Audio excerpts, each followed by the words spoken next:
Have you thought about how AI is affecting your how AI is affecting your gaming journalists, your favorite gaming journalists? You know, have you thought about how AI is going to ruin their lives? How AI is going to make them obsolete? Who else will tell you about fictional Pokemon sleeping together, or how Metroid Prime or the new World of Warcraft expansion is really a commentary on Trump? How will you live your life without them? Well, we're starting to get some idea. GNO Media publishes error-riddled AI-written stories despite employee outcry over computer-generated garbage. Now, GNO Media owns like video game outlets like Kotaku. They own like a feminist website, Jezebel. They own a auto website. They own a bunch of them. A media company that runs several sites, including Jezebel, The Onion, and Gizmodo, is publishing mistake-ridden stories written by AI bots despite an outcry from staff over what they slammed as computer-generated garbage. Sorry, journos, you done. In 2 or 3 years, 80% of the articles you're going to read online, I'm just making up this number, obviously, will be AI generated. If you're an editor, editors will be fine. They'll have someone generate 100 AI articles, and they'll have like 3 or 4 real people, real human editors, and that'll be it.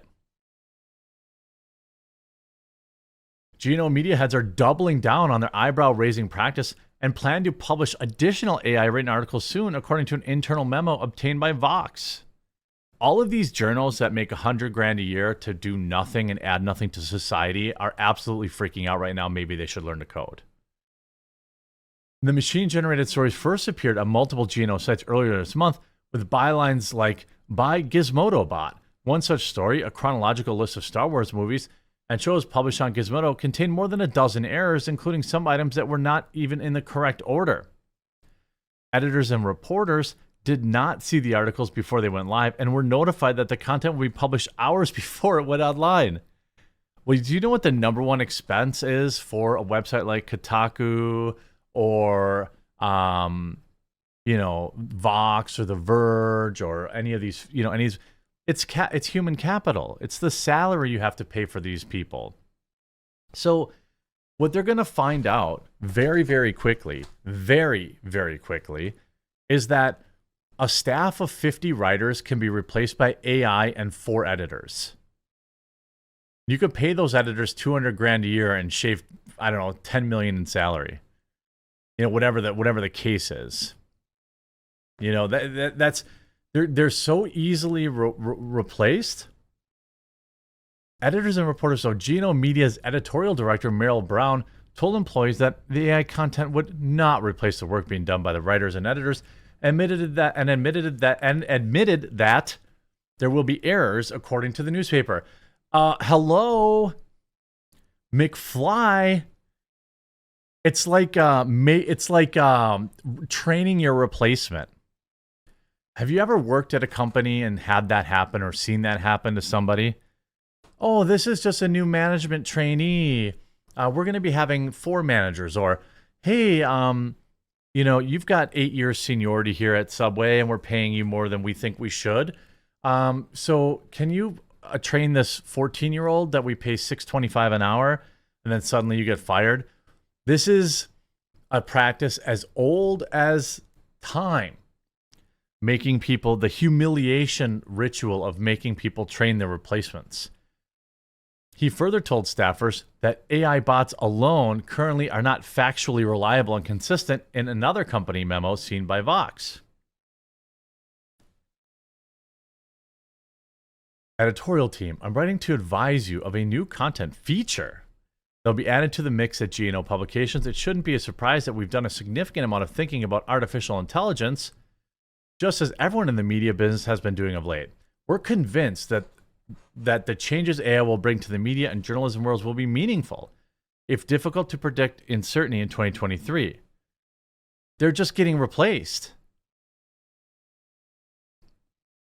I mean, you might think this will pave the way for gross misquotes and misreporting, but I ask you this, my friends, how is that different than the current corporate press? How is an AI bot misquoting me any different than some woke SJW doing it? It's not. And guess what? The other one's free. The union representing G&O employees quickly bashed the leadership's decision. The hard work of journalists cannot be replaced by the unreliable AI programs notorious for creating falsehoods. I'm sorry. Are we talking about AI still, or are we talking about the corporate press? Are we just talking about because the corporate press, their literal motive operandi is to fabricate lies. I don't trust AI any less than I trust Brian Stelter. I mean, is that, you know what I mean? Do I think that AI is any worse? Maybe. But if it means a bunch of smear artist journals lose their jobs, I think that's hilarious. And I don't shed a tear for it. Learn to code. Go work in the coal mines.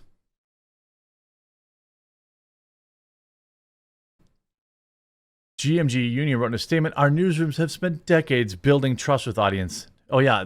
Yeah. In a year of 2023, when trust in journalism is by far the worst it's ever been. Introduce computer-generated garbage that undermines our ability to do our jobs, erodes trust in us and journalists, damages our brands, and threatens our jobs. Are you joking? You don't think, do people not think that the owner of Gizmodo and any one of these websites, journalistic websites, you don't think they know that trust in journalists is at an all-time low? They know that. They know that. So if they're not going to trust you, why would they be spending all of that money on you? The new modern reporter who is trusted is like somebody who has Substacks, or somebody that does YouTube videos.